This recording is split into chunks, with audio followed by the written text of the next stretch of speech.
निवडणूक 2026च्या अनुषंगानं Rashtrawadi Congress party, Bharatiya Janata party आणि आरपीआय या महायुतीचे अधिकृत उमेदवार म्हणून ज्या व्यक्तीने, अतिशय प्रामाणिक व्यक्तीने या ठिकाणी उमेदवारी दिलेली आहे ते ज्ञानेश्वर बिरादार आणि श्रीमती माझी भगिनी कोमल कमलाकर फुले आणि माझा तरुण सहकारी रावणगाव गणातून प्रकाश बिरादार, या तिघांनाही आपण सर्वप्रथम मी येणाऱ्या 7 तारखेला घड्याळाच्या चिन्हावर बटन दाबून त्यांना प्रचंड अशा बहुमताने विजय करावं असं नम्र विनंती, नम्र आव्हान करतो।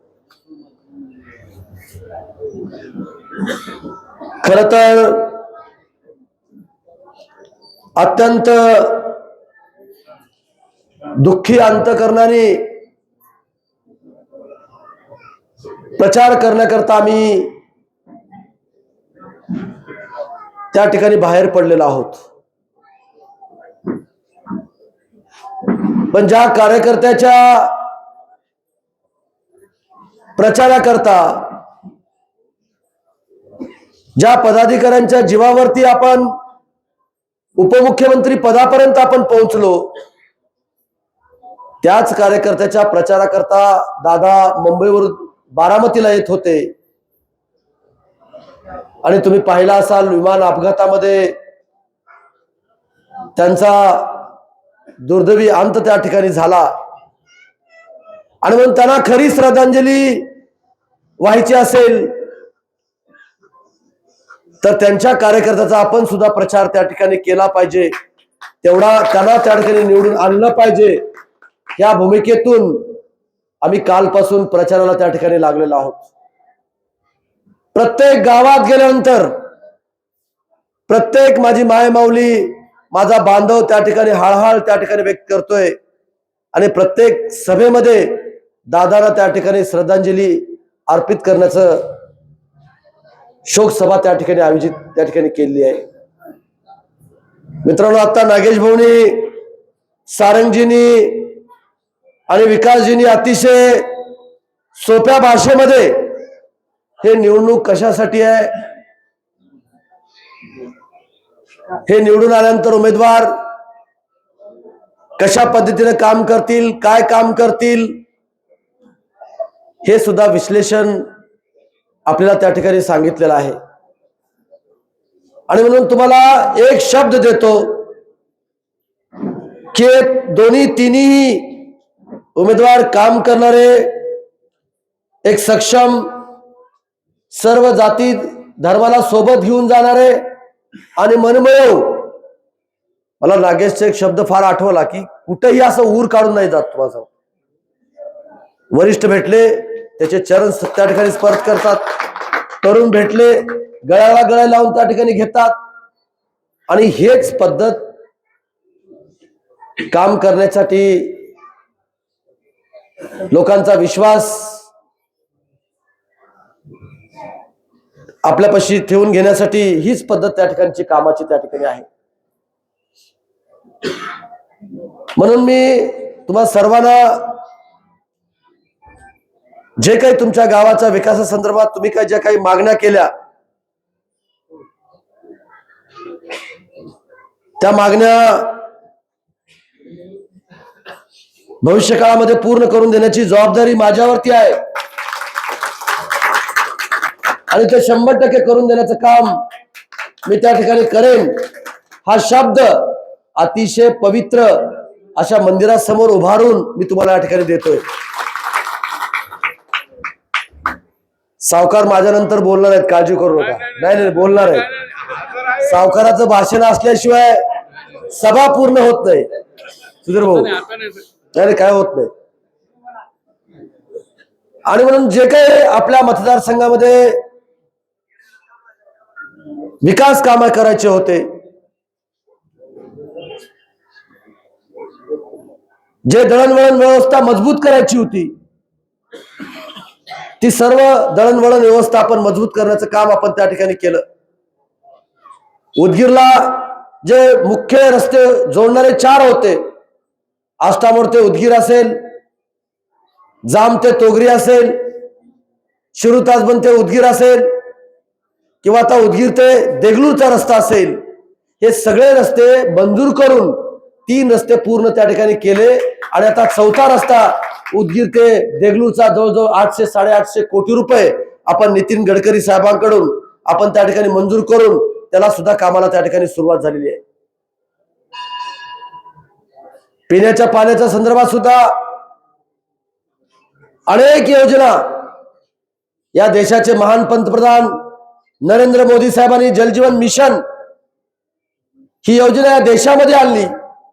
माझ्या मायमावल्याला, माझ्या बांधवाला स्वच्छ पाणी मिळालं पाहिजे, त्यांच्या घरामध्ये नळ आला पाहिजे, त्यांना 55 लिटर प्रमाणे पाणी मिळाले पाहिजे, हे भूमिका घेऊन ही योजना या देशामध्ये त्यांनी आणली. योगायोगानं या राज्याचा मी पाणीपुरवठा राज्यमंत्री झालो. हजारो कोटी रुपये आपल्या मतदारसंघामध्ये आणून ती योजना पूर्ण करण्याचं काम आम्ही त्या ठिकाणी करतोय. कोणत्या गावामध्ये योजना पूर्ण झाली आहे, कोणत्या गावामध्ये ते अपूर्ण आहे, आणि तेही पूर्ण करून घेण्याची जबाबदारी आमची त्या ठिकाणी आहे. आणि म्हणून ती पिण्याच्या पाण्याचा प्रश्न आपल्या मतदारसंघातला पूर्णपणे सोडवण्याचं काम आम्ही त्या ठिकाणी करू. त्याबरोबरच सारंगजी, लोहारजी, विकासजी, नागेशजी, जलजीवन मिशन आज तुम्ही तर खरं तर हे बनशेळकी गाव भाग्यवान आहे, किंवा आम्ही उदगीरकर भाग्यवान आहोत की एवढे वर्ष या गावचं पाणी आम्ही त्या ठिकाणी पितोय.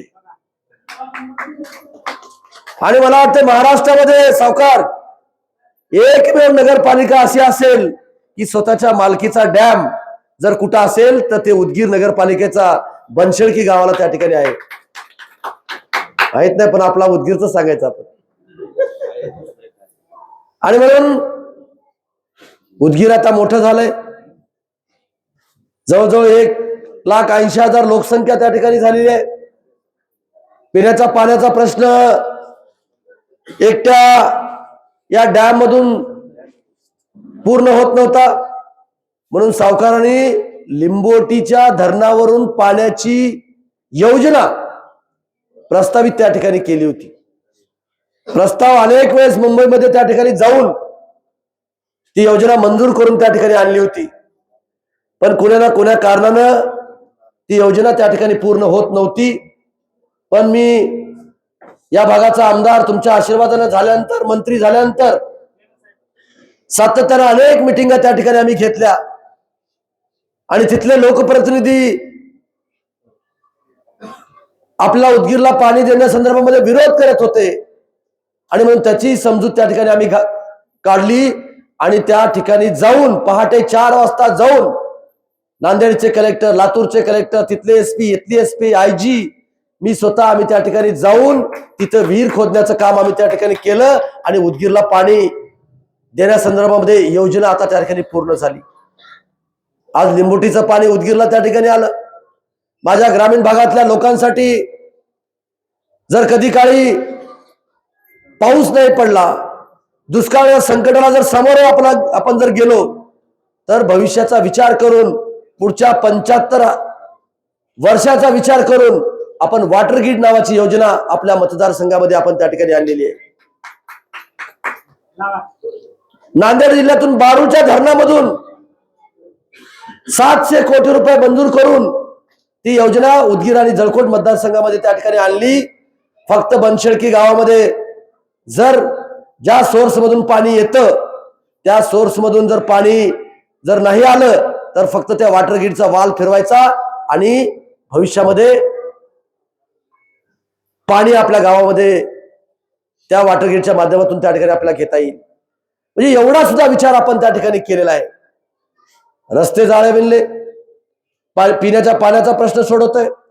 आरोग्याच्या बाबतीमध्ये सुद्धा शहरामध्ये 200 बेडेड हॉस्पिटल उभा केलं, स्ट्रॉमा केअरची बिल्डिंग त्या ठिकाणी उभा केली, ग्रामीण रुग्णालय वाढवण्या इथे उभा केलं, अनेक गावामध्ये प्राथमिक आरोग्य केंद्र उभा करून चांगल्या पद्धतीच्या आरोग्य सुविधा माझ्या जनतेला मिळाल्या पाहिजे म्हणून आरोग्य सुविधेच्या बाबतीत सुद्धा ऑक्सिजन प्लांट असेल, oxygen liquid plant, generate plant असेल, अशा अनेक गोष्टी उभा करून देण्याचं काम आपण त्या ठिकाणी केलेलं आहे.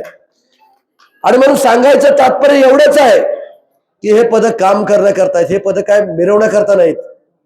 म्हणून तुम्हाला सर्वाला विनंती आहे, आता सौर ऊर्जाच्या प्रकल्पाच्या माध्यमातून तुमच्या परिसरामध्ये शेतकऱ्याला दिवसा वीज मिळती का नाही? हो, मिळती ना. मी शब्द दिला होता की अनेक शेतकरी बांधव माझे भाऊ, आपण अनेक विकासाचे काम त्या ठिकाणी केलेले आहेत, पण माझा आज ही शेतकरी बांधव रात्री आम्हाला वीज मिळती आणि रात्री अनेक संकटाला आम्हाला सामोरं त्या ठिकाणी जावं लागतं आणि म्हणून आम्हाला तुम्ही दिवसा वीज दिली पाहिजे ही भावना माझ्याकडे त्या ठिकाणी व्यक्त केली. म्हणून अनेक सौर ऊर्जेचे प्रकल्प आपण उभा केले आणि आज जवळजवळ 90% भागामध्ये उदगीर आणि जळकोट मतदारसंघातल्या शेतकरी बांधवाला दिवसा वीज देण्याचं काम आम्ही त्या ठिकाणी करतोय. आज आपण मतदारसंघामध्ये सर्व जाती धर्माच्या लोकांना सोबत घेऊन या मतदारसंघाचा विकास करण्याचा प्रयत्न आपण त्या ठिकाणी करीत आहोत. तुम्ही बघितलं असाल वीरशैव लिंगायत भवन मराठवाड्यामध्ये कुठेही नाही एवढं चांगलं वीरशैव लिंगायत भवन आपण बिदर रोडला उभा करण्याचं काम आपण त्या ठिकाणी केलेलं आहे. त्याच्या मागची प्रेरणा डॉक्टर शिवलिंग शिवाचार्य महाराजांची आहे. त्यांना सुद्धा या ठिकाणी मी वंदन या ठिकाणी मी करतो. आज अनेक धार्मिक कार्यक्रम असतील, गोरगरिबांचे लग्न असतील, सामाजिक कार्यक्रम असतील, त्या लिंगायत भवन मधून अतिशय भव्य दिव्य लिंगायत भवन मधून त्या ठिकाणी होत आहेत. आज आमचे इस्माईल साहेब या ठिकाणी बसले. माझ्या मुस्लिम बांधवांनी सुद्धा आम्हाला सांगितलं की साहेब तुम्ही लिंगायत भवन केलं, लिंगायत समाजाला न्याय दिला, जगज्योती महात्मा बसवेश्वरांचा पुतळा उभा केला, त्याला त्या ठिकाणी तुम्ही न्याय दिला, आम्हाला सुद्धा न्याय दिला पाहिजे म्हणून त्यांनी शादीखान्याची मागणी त्या ठिकाणी केली. आणि म्हणून मी शादीखानाच उभा करून दिला नाही, हैदराबादच्या धर्तीवरती 8 कोटीचा शादीखाना उभा करून देण्याचं काम मी त्या ठिकाणी केलेलं आहे. पण त्याबरोबरच ईदगाह मैदानाला जागा उपलब्ध करून दिली, कब्रस्तानला जागा उपलब्ध त्या ठिकाणी करून दिली, जेवढ्या मस्जिद आहेत तेवढ्या मस्जिदीला वजूखाना तयार करून देण्याचं काम सुद्धा आपण त्या ठिकाणी केलेलं आहे. म्हणजे माझ्या मुस्लिम बांधवाला सुद्धा न्याय देण्याचं काम आपण त्या ठिकाणी करतोय. माझा मराठा बांधव सातत्यानं कर्नाटक, आंध्र, तेलंगणा इथून मुलं मुली जे मराठी मुली आहे ते उदगीरला त्या ठिकाणी शिक्षण घेण्याकरता त्या ठिकाणी येत असतात आणि म्हणून त्यांना वसतिगृह उभा करून दिलं पाहिजे. त्यांना एमपीएससी यूपीएससी क्लासेस करण्याकरता संभाजीनगर पुण्याला त्या ठिकाणी जावं लागतं आणि म्हणून उदगीरमध्येच त्याची सोय झाली पाहिजे म्हणून शेल्ला रोडला 15 कोटी रुपयाचं मराठा भवन त्या ठिकाणी आपण उभा करतोय. उघड्या डोळ्यांनी जाऊन त्या ठिकाणी बघा. मी जे बोलतो केल्याशिवाय मी त्या ठिकाणी बोलत नाही. मराठा समाजाला न्याय त्या ठिकाणी दिला. माझा मातंग समाज सातत्यानं रोज माझ्याकडे अनेक पदाधिकारी येऊन मला सांगतात की भाऊ एवढे वर्ष आमचे लोकप्रतिनिधी म्हणून समाजाच्या जीवावरती आम्ही ते मोठे झाले, समाजाचे मतं घेऊन राज्यकर्ते त्या ठिकाणी बनले, पण आम्हाला कसलीही मदत त्यांच्याकडून त्या ठिकाणी झाली नाही. म्हणून आम्हाला तर काहीतरी मदत करा, आम्हाला सुद्धा अण्णाभाऊ साठेंचं स्मारक त्या ठिकाणी निर्माण करा, आम्हाला सुद्धा अण्णाभाऊ साठेंचा पुतळा आम्हाला त्यांची प्रेरणा मिळावी म्हणून उभा करून दिलं पाहिजे ही भावना माझ्याकडे त्या ठिकाणी व्यक्त केली. म्हणून अण्णाभाऊ साठेंच्या स्मारकाला सुद्धा नांदेड रोडला कोट्यावधी रुपयाची शासनाची जागा उपलब्ध करून देऊन 15 कोटी रुपयाचं अण्णाभाऊ साठेंचं स्मारक त्या ठिकाणी उभा करतोय आणि 15 फुटाचा चबुतरा आणि 15 फुटाचा अण्णाभाऊ साठेंचा पुतळा सुद्धा उभा करण्याचं काम आपण त्या ठिकाणी करतोय. म्हणजे मातंग समाजाला सुद्धा न्याय देण्याचं काम आपण त्या ठिकाणी केलं. माझा बौद्ध बांधव इथं विकासजी मोठ्या प्रमाणावर आहे. प्रत्येकाच्या घरामध्ये आपण गेलं पाहिजे, सांगितलं पाहिजे. आंतरराष्ट्रीय धर्तीवरती आपण बौद्ध विहाराची निर्मिती आपल्या उदगीरमध्ये त्या ठिकाणी केलेली आहे. आपण बाबासाहेबांना नतमस्तक होण्याकरता, तथागताला नतमस्तक होण्याकरता आपण कधी नागपूरला जात होतो, कधी आपण चैत्यभूमीला जात होतो, कधी आपण दीक्षाभूमीवर जात होतो, कधी आपण गुलबर्ग्याला त्या ठिकाणी जात होतो. पण तोच धागा पकडून आपल्या इथं सुद्धा एक चांगल्या पद्धतीचं बौद्ध विहाराची निर्मिती झाली पाहिजे अशी सर्वांची भावना त्या ठिकाणी होती आणि आंतरराष्ट्रीय दर्जाचं बौद्धविहार आपण उदगीरमध्ये उभा करण्याचं काम आपण त्या ठिकाणी केलं. त्याबरोबरच आपण डॉक्टर बाबासाहेब आंबेडकरांचा पुतळा सुद्धा अतिशय भव्य दिव्य उभा करण्याचं काम आपण त्या ठिकाणी केलेलं आहे. म्हणजे माझ्या बौद्ध बांधवांना सुद्धा न्याय देण्याचं काम आपण त्या ठिकाणी केलेलं आहे. आपले गुरुवर्य सर्व जंगम समाजाचे सर्व पदाधिकारी माझ्याकडे आले की भाऊ आम्हाला आमच्या तरुणाला चांगले संस्कार किंवा मंदिरामध्ये पूजा अर्चा करण्याकरता आम्हाला सगळे तरुण तयार करायचे, म्हणून आम्हाला चांगलं संस्कार भवन उभा करून द्या. आणि म्हणून त्याला सुद्धा 2.5 कोटी रुपये देऊन रेणुकाचार्य संस्कार भवन उभा करण्याचं काम आपण उदगीरमध्ये त्या ठिकाणी केलेलं आहे. अशा अनेक गोष्टी या 6 वर्षाच्या कार्यकाळामध्ये जवळजवळ 7-7.5 हजार कोटी रुपये या मतदारसंघामध्ये आणून या मतदारसंघाचा चेहरा मोहरा बदलण्याचं काम आपण त्या ठिकाणी केलेलं आहे. मला तुम्हाला हात जोडून नम्र विनंती करायची आहे, आणखीन मला 14 गावामध्ये त्या ठिकाणी जायचंय, 14 भाषणं त्या ठिकाणी करायचे, तिथून चाकूरमध्ये सभा घ्यायची आहे, तिथून नळेगावला सभा त्या ठिकाणी घ्यायची आहे आणि दुसऱ्या दिवशी 7 वाजता देवर्जन पासून त्या ठिकाणी मला सुरुवात करायची आहे. म्हणून अधिकचं बोलणार नाही. मला तुम्हाला नम्र हात जोडून मी परत परत विनंती करतो, ज्या पद्धतीनं माझ्या निवडणुकीमध्ये तुम्ही प्रत्येक जण माझ्या कुटुंबातला सदस्य निवडणुकीला थांबलाय, मी स्वतः उमेदवार निवडणुकीला थांबलोय, या भावनेतून तुम्ही मला मतदान त्या ठिकाणी केलेलं आहे. पण आता सुद्धा या ज्ञानेश्वरला मत म्हणजे नरेंद्र मोदी साहेबांना त्या ठिकाणी मत असणार आहे. माझ्या श्रीमती कोमलताईला मत म्हणजे देवेंद्र फडणवीस साहेबाला आणि अजितदादाला त्या ठिकाणी मत असणार आहे. आणि माझ्या प्रकाशजीला मत त्या ठिकाणी म्हणजे संजय बनसोडेला त्या ठिकाणचं मत असणार आहे. मित्रांनो सांगतो, आमची महायुती एकदम मजबूत आहे. आता इथं महायुतीचे 3ही नेते उपस्थित आहेत. आदरणीय राजशेखरराव निटोरे साहेब आता भारतीय जनता पार्टीचे नेते आहेत. पक्ष स्थापनेपासून सुधीरभाऊ भोसले भारतीय जनता पार्टीचं त्या ठिकाणी काम करतायत. सचिन भाऊ सुद्धा आज भारतीय जनता पार्टीच्या नगराध्यक्ष पदाचे उमेदवारी त्या ठिकाणी त्याला मिळाली आणि मोठ्या फरकानं निवडून आणण्याचं काम उदगीर मधल्या जनतेने त्या ठिकाणी केलेलं आहे. आणि म्हणून अनेक गोष्टी आपल्याला भविष्य काळामध्ये त्या ठिकाणी करायच्या आहेत. बेदे साहेब आणि चेअरमन साहेब, खूप चांगलं भाषण तुम्ही त्या ठिकाणी केलं. कुठे गेले चेअरमन? खूप चांगलं भाषण त्या ठिकाणी केलं. नागेशजी, आता गावात कुणी आलं, ठीक आहे, पहिल्यांदा पाहुणा आला असेल, नमस्कार झाला असेल, ठीक आहे, आपण पाहुण्याला फक्त नमस्कार करायचे.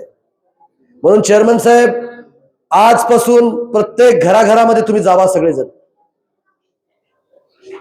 सगळ्याला भेटा, त्यांना बोला. मला खूप थोडक्यात तुम्ही भाषण केला पण खूप आवडलं. त्या ठिकाणी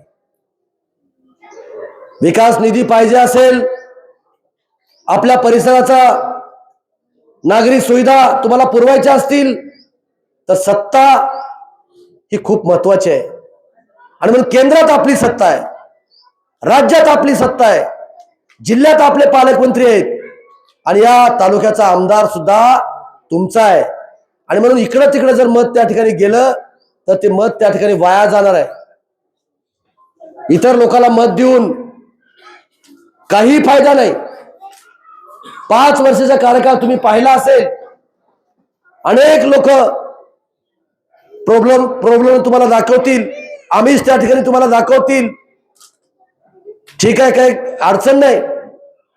पण मतदान योग्य व्यक्तीला, प्रामाणिक व्यक्तीला आपण त्या ठिकाणी करण्याकरता, कारण तुम्ही इथं बसलेले तर तुम्ही सगळेजण मतदान करणारच आहात, पण घराघरात माझ्या माय मावल्यांना, माझ्या सर्वसामान्य लोकांना आपण सांगण्याचं काम हे 4 दिवस त्या ठिकाणी करावं, असं हात जोडून तुम्हाला नम्र विनंती या ठिकाणी मी तुम्हाला करतो. गावच्या विकासाच्या बाबतीमध्ये 2-3 मागण्या मला या ठिकाणी आल्या. दावणगाव रस्ता मंजूर करण्यात यावा, गेल्या 4 वर्षापासूनची ती मागणी आहे. ती मागणी पूर्ण करावी म्हणून संबंध बनशिलकरांनी मला या ठिकाणी निवेदन त्या ठिकाणी दिलेले आहे. 1 वर्ष आपण बघितलं असाल, अनेक योजना, महत्वाकांक्षी योजना आपण या महाराष्ट्रामध्ये लागू केल्या होत्या, त्या योजनेला पैसा त्या ठिकाणी जात होता. पण आता येणाऱ्या मार्चच्या बजेटमध्ये कोट्यवधी रुपये आपल्या मतदारसंघामध्ये आणून अशा ज्या काही मागण्या आहेत तेही पूर्ण करण्याचं काम आपण त्या ठिकाणी करू. आज महादेव मंदिर सभागृहासाठी पैसे मागितले.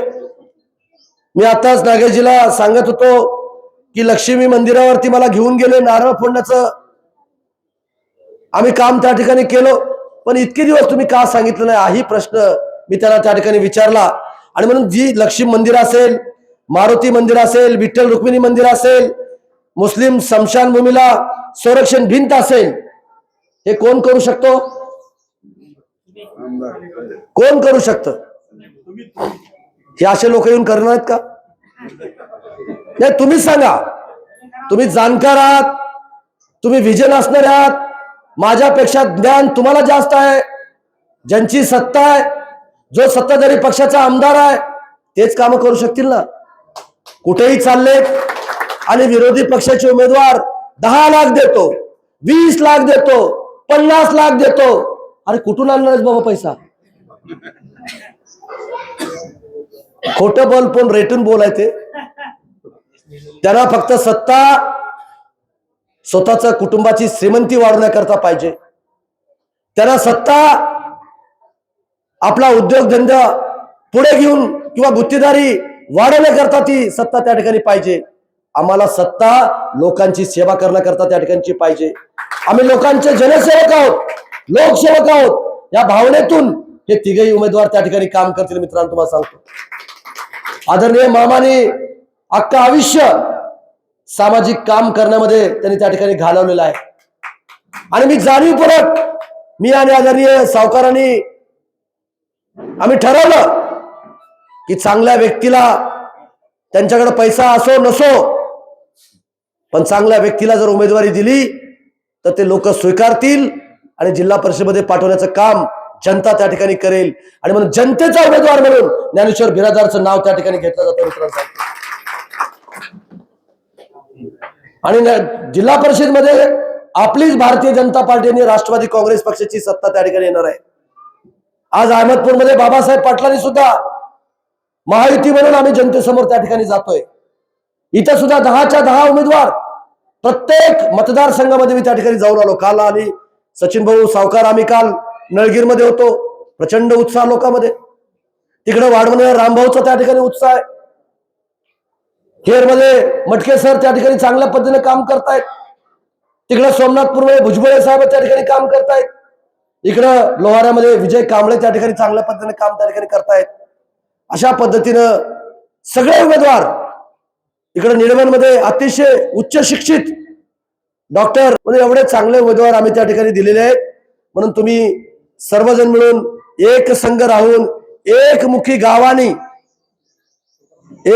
गावानी ठराव पास केला पाहिजे की आम्ही महायुतीच्या बाजूने उभा राहून या तिघाही उमेदवाराला निवडून आणण्याचं काम आम्ही त्या ठिकाणी करू. हा शब्द मला या ठिकाणी आपण दिला पाहिजे. आपण सर्वजण येणाऱ्या 7 तारखेला ह्या तिन्ही उमेदवाराला निवडून आणण्याकरता प्रयत्न करणार का? एकदा हात वर करून सांगा बरं मला. सगळेजण पलीकडले एकदा उभारलेले बसवराजी घ्या फोटो. बघा एवढं सगळ्यांचं या उमेदवारावर प्रेम आहे.